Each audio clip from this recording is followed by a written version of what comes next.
কৈছোঁ মই তেখেতসকলে যি প্ৰস্তাৱটো দিম এই প্ৰস্তাৱৰ ওপৰত আমি আলোচনা কৰিম। তেখেতসকলে আমাৰ বৰ্তমান বিটিআৰ চিফৰ লগত তেখেতসকলে বহিব, আলোচনা কৰিব। নে যিসকল প্ৰস্তাৱ দিছে প্ৰস্তাৱটো তেনেকুৱা মানে ঠিকেই প্ৰস্তাৱ আছে যিটো আমি কাম কৰিব পাৰিম। অলপ এটা দুটাটো যি কথাবিলাক ইয়াত তেখেতসকলে দাঙি ধৰিছে এই সকলো কথাটোতো 100% হ'ব বুলি মই ক'ব নোৱাৰোঁ, কিন্তু ইয়াৰ ভিতৰৰ পৰা এইটোৱে কাম কৰি আছোঁ। তেখেতসকলে যি প্ৰস্তাৱ দিছে এই প্ৰস্তাৱৰ কামটো আমি কৰি আছোঁ। গতিকে নিশ্চয় চিফ ছাৰৰ লগত তেখেতসকলে যেতিয়া আলোচনা হ'ব এই আলোচনাৰ পৰা এটা স্পষ্ট হৈ যাব আৰু 100% আজিৰ সময়ত তেখেতে 100% বিটিআৰৰ প্ৰমুখ শ্ৰীযুত প্ৰমোদ বড়োদেৱৰ লগত সন্তুষ্টি প্ৰকাশ কৰিছে যদিও নিশ্চয় তেখেতৰ লগত বহিলে তেখেতসকলে যি প্ৰস্তাৱটো এই প্ৰস্তাৱটো সমাধান কৰাৰ কাৰণেও বৰ্তমান বিটিআৰ চিফে মানে আগভাগ ল'ব। নিৰ্বাচনী প্ৰচাৰ কেনেকৈ চলি আছে, যিহেতু আপুনি দলৰ সাধাৰণ সম্পাদক, কেনেকৈ চলি আছে? এনে নিৰ্বাচনী প্ৰচাৰ বুলি ক'লে এই সময়তো মই ইমূৰৰ পৰা সিমূৰলৈ বিটিআৰৰ ইমূৰৰ পৰা সিমূৰলৈ যেতিয়া যাওঁ মানে সকলো ঠাইতে মই UPPলৈ দেখিছোঁ। মাজে সময়ে BPFটো প্ৰায় শেষেই হৈ গৈছিল।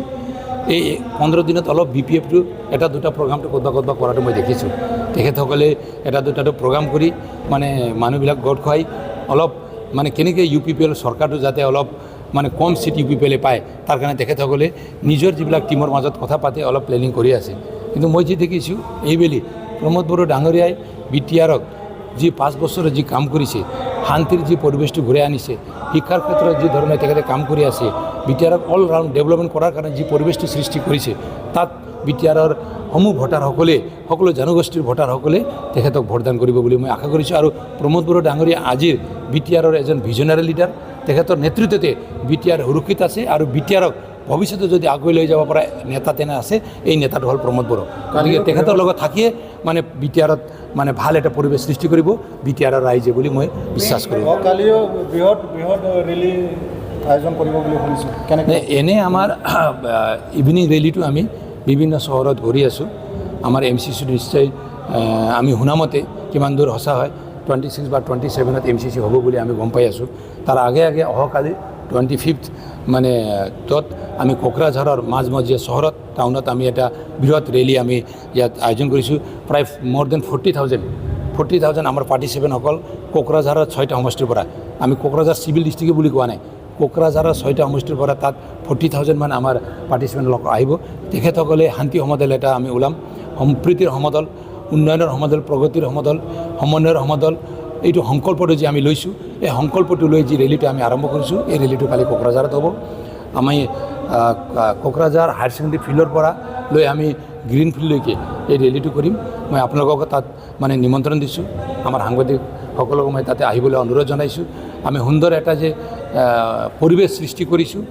এই ৰেলীৰ জৰিয়তেও এইটো আমি শ্ব' কৰিব বিচাৰিছোঁ। আৰু ৰাজনীতিক হিচাপে আপোনালোকে যি প্ৰশ্ন কৰে নিৰ্বাচনত ক'তবা UPPL দুৰ্বল হৈছে, কালি ৰেলীৰ পৰাই গম পাই যাব UPPL দুৰ্বল আছে না শক্তিশালী আছে, প্ৰমোদ বড়োক বিটিআৰৰ ৰাইজে গ্ৰহণ কৰিছে না গ্ৰহণ কৰা নাই, এইটো কালি ৰেলীৰ পৰা আপোনালোকে গম পাই যাব। না মেইন ফাইটটো ইয়াৰ লগত হ'ব বুলি মই এতিয়া ক'ব নোৱাৰোঁ, কিন্তু আমি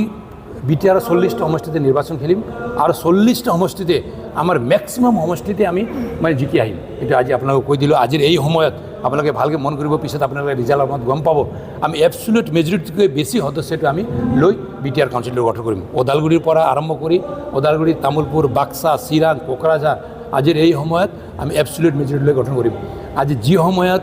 Hagrama মহিলালীৰ right hand left hand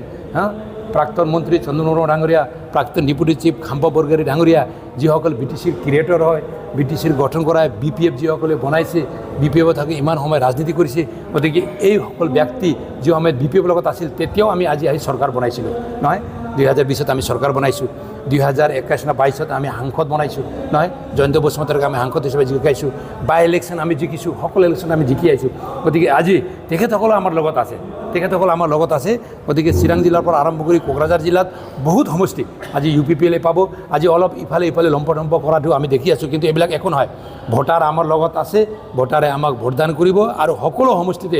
ভালকৈ জয়যুক্ত হৈ অহাৰ কাৰণে আমাৰ তৃণমূল পৰ্যায়ৰ কৰ্মীসকলে কাম কৰি আছে। ইয়াৰ পৰা আমি দৃঢ় মানে বিশ্বাস যে আমি এইবেলি মানে এবছলিউট মেজৰিটিতকৈ বেছি সদস্য আৰু যে আমাৰ এবছলিউট মেজৰিটি যিমান লাগে তাতকৈ বেছি সদস্য আমি জিকি আহি কোকৰাঝাৰ কাউন্সিলত অকলে UPPL চৰকাৰ গঠন কৰিব, এইটো প্ৰায় নিশ্চিত। এইটো মই দল হিচাপে আপোনালোকক আজি মানে ক'ব বিচাৰিছোঁ। আপুনি ফুৰিবাৰীত পূৰা কাম কৰি আছিল, দুজনো যদি যে পাৰ্টি যদি হয়